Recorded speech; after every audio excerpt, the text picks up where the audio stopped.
From the smokestacks of the industrial age to the digital boardrooms of today, the world of business has been shaped by a powerful, often dramatic force: mergers and acquisitions.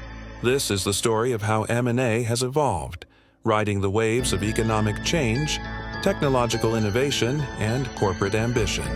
The saga begins with the first wave from 1897 to 1904.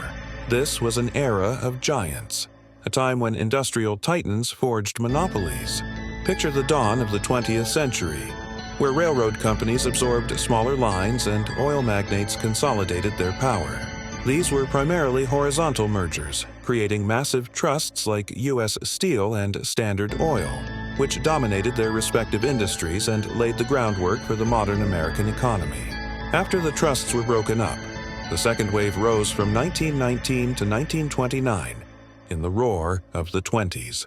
With antitrust laws now watching, companies pivoted from buying competitors to buying their suppliers. This was the age of vertical integration.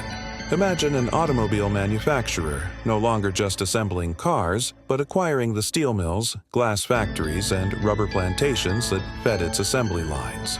It was a strategy of control, aimed at owning every step of the production process.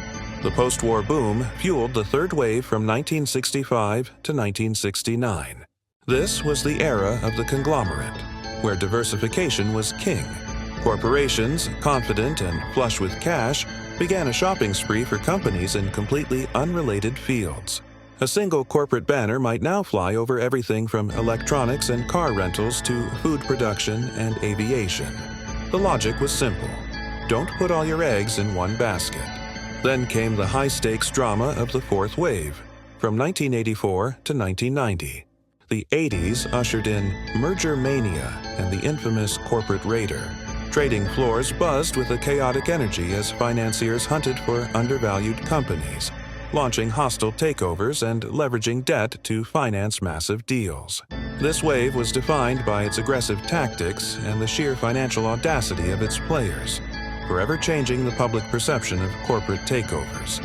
As the world grew smaller, the fifth wave, from 1993 to 2001, went global. Fueled by deregulation and the rise of the internet, cross-border M&A exploded. Companies looked beyond their national boundaries for growth, acquiring foreign firms to gain access to new markets and technologies. This wave was about scale and globalization, creating the multinational corporations that define our modern landscape.